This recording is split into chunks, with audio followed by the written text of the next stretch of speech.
सर्दियाँ ज़्यादा होने से पहले पहले आप ये रेसिपी सीख लें। हड्डियों का दर्द हो, जोड़ों का दर्द हो, कमर की दर्द हो, जिस्म के तमाम दर्दों के लिए और जिस्म में कोई भी कमज़ोरी हो, सब के लिए ये बेहतरीन रेसिपी है। बच्चों के लिए, बड़ों के लिए, नौजवानों के लिए बहुत फ़ायदेमंद है। ये खाने में बहुत मज़ेदार लगता है। सोन हलवा भी इसके आगे फीका लगता है।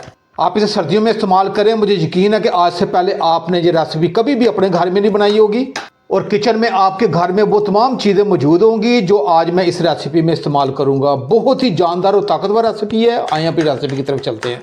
बिस्मिल्लाहिर्रहमानिर्रहीम। लाखों करोड़ों अरबों दरूदो सलाम आप सल्लल्लाहु अलैहि वसल्लम पर और आपकी आल पर। अल्लाह ताला आपको खुश रखे। मैं हूं तारिक जावेद, आप देख रहे हैं दादा तारिक रेसिपीज़। जी, आज की ताकतवर और जानदार रेसिपी के लिए मैंने 250 ग्राम दाल माश ली है। मैंने एक परात ले ली है। आपके पास कोई भी खुला बर्तन हो वो ले लेना है। ये दाल माश है जो मैं इसमें डाल दूंगा और इसे अच्छे तरीके से मैं दाल को चुन लूँगा कि इसमें अगर कंकर या पत्थर वगैरह हो गए तो उसमें वो बाहर निकाल दूँगा। तो आपने दाल को अच्छी तरीके से साफ़ कर लेना है। इसे आपने धोना नहीं है। अगर इसमें कोई कंकर वगैरह होगा तो वो आपने बाहर निकाल देना है। जी, मैंने दाल को अच्छे तरीके से चुन लिया है। वैसे दाल साफ़ ही थी लेकिन आपने अच्छे तरीके से इसमें चुन लेना ताकि इसमें कोई कंकर वगैरह होगा तो आपने बाहर निकाल देना। एक किचन टॉवल ले लिया है। अगर आपके पास किचन टॉवल नहीं है तो आप मलमल का कपड़ा या कोई भी आपके घर में साफ़ कपड़ा वो आपने ले लेना है।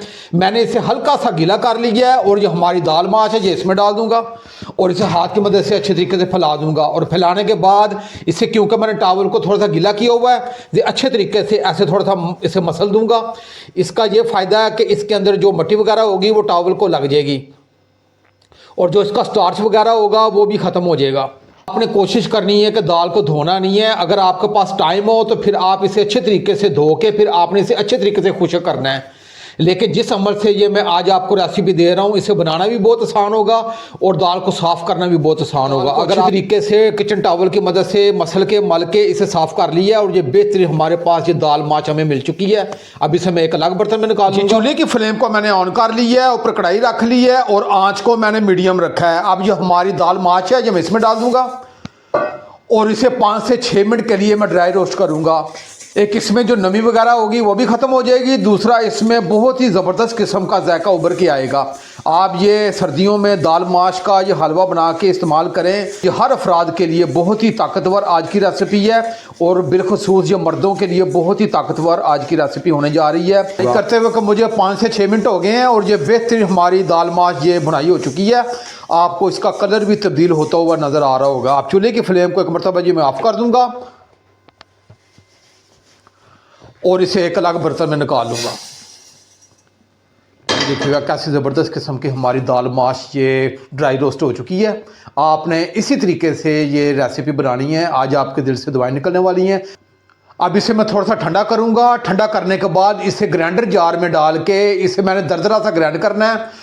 जी, चूल्हे की फ्लेम को मैंने दोबारा ऑन कर ली है और आंच को मैंने हल्का रखा है। ऊपर ये कढ़ाई रख ली है और ये मेरे पास फूल मखाने हैं।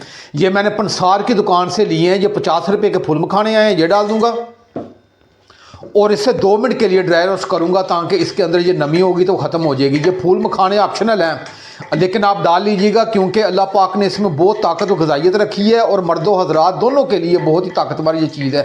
असाबी कमज़ोरी के लिए, दिमागी कमज़ोरी के लिए, हड्डियों की कमज़ोरी के लिए, आयरन की कमी के लिए, जिस्मानी दर्दों के लिए और कमर दर्द के लिए बहुत ही ताकतवर चीज़ है ये। इसमें कैल्शियम बहुत ज़्यादा मिकदार में पाया जाता है और इसमें गोश्त से ज़्यादा ग़िज़ाइयत पाई जाती है।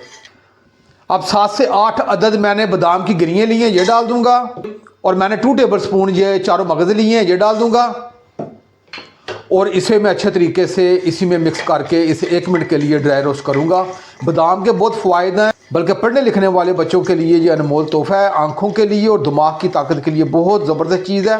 जी, मैंने तीनों चीज़ों को अच्छे तरीके से ड्राई रोस्ट कर लिया। अब चूल्हे की फ्लेम को मैं ऑफ़ करूँगा और इसे भी मैं निकाल के इसे भी मिक्सी जार में डाल के इसका एक बारीक सा सफूफ बना के आपकी खिदमत में मैं हाजिर हूँ। दाल माश को दरदरा सा इसे ग्राइंड कर लिया है। आपने इसे दरदरा सा ग्राइंड करना है, ज़्यादा आपने बारीक सफूफ नहीं बनाना क्योंकि हम चाह रहे हैं कि आज का हलवा भी बने और ऐसे लगेगा जैसे आप सोन हलवा खा रहे हैं। और ये फूल मखाने, बादाम और चारों मगज़ ये भी मैंने ग्राइंड कर लिए। अब इसे मैं एक तरफ रखूँगा और चूल्हे की फ्लेम को मैंने ऑन कर लिया है, ऊपर कढ़ाई रख ली है। अब मैंने देसी घी लिया है। कोशिश कीजिएगा कि आज की रेसिपी में आप देसी घी का इस्तेमाल करें। अगर देसी घी नहीं है तो फिर आप डालडा भी इस्तेमाल कर सकते हैं।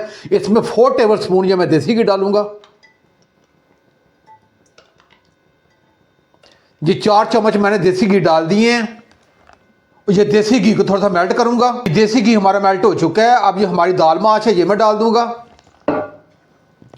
और साथ ये फूल मखाने बादाम वगैरह ये भी साथ डाल देंगे और इसे अच्छे तरीके से मिक्स करूंगा और इसे हल्की आंच पे मैं 5 से 6 मिनट के लिए इस देसी घी में फ्राई करूंगा। चीज़ों को देसी घी में 4 से 5 मिनट के लिए अच्छे तरीके से इसे फ्राई कर लिया और इस वक्त बहुत ही प्यारी सी खुशबू मेरे पूरे किचन में महक चुकी है। चूल्हे की फ्लेम को मैंने ऑन कर लिया, ऊपर सॉस पैन चढ़ा ली है। अब इसमें 2 गिलास पानी डालूंगा।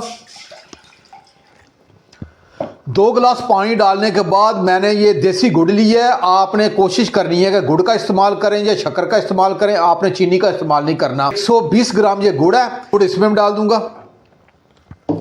और इसे 5 से 6 मिनट के लिए पकने के लिए रख दूंगा। और इसका हमने 1 तार 2 तार शीरा नहीं बनाना।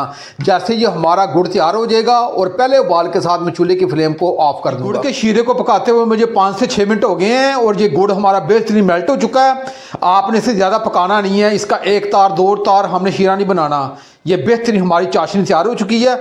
अब ये हमारी चाशनी है, इसे स्ट्रेनर की मदद से एक मरतबा छान लेंगे ताकि अगर इसमें कोई तिनका वगैरह होगा तो वो निकल आएगा और उसी कढ़ाई में ये हम शीरा डाल देंगे। बिस्मिल्लाह।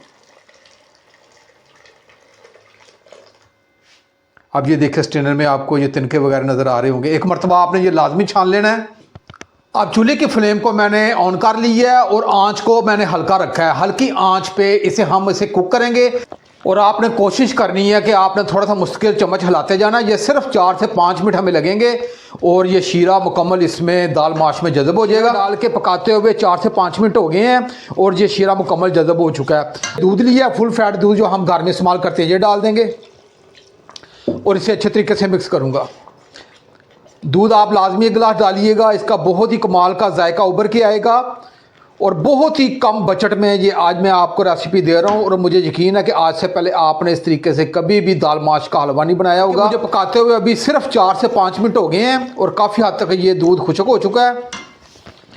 अब मैं 2 टेबल स्पून देसी घी है जो मैं और डालूंगा।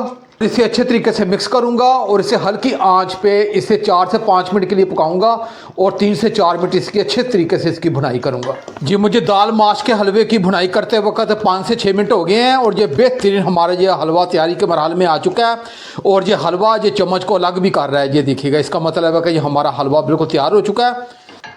अब ये थोड़े से बादाम मैंने अलग काट के रखे थे, ये भी साथ डाल देंगे। अब ये चूल्हे की फ्लेम को एक मरतबा ये मैं ऑफ़ करूँगा और इसे मैं एक अलग बर्तन में निकाल के आपको डिश आउट करके चेक करवाता हूँ जी। मैंने एक ट्रे ले ली है, आपके पास कोई भी बर्तन हो आपने ले लेना है। अब ये हमारा ताकतवर जानदार ये हलवा जो मैं इसमें डाल दूंगा।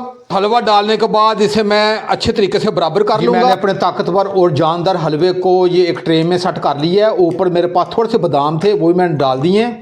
आप ये अपने घर में बनाइएगा, इंशाल्लाह आपके दिल से दुआएं निकलेंगी और मैं बिल्कुल कैमरे की आंख से करीब से भी आपको चेक करवाता हूँ। अगर ये मेरी रेसिपी आपको अच्छी लगे तो मेरे चैनल को आप ज़रूर सब्सक्राइब कर दिया करें और साथ जो घंटी का बटन है उसे आप लाजमी प्रेस किया करें ताकि मेरी हर नई आने वाली वीडियो आप तक पहुंचती रहे। अब अपने भाई तारिक को इजाज़त दें। इंशाल्लाह मैं एक नई रेसिपी के साथ हाज़िर हूँगा। अपना बहुत ख्याल रखिएगा। अल्लाह हाफिज़।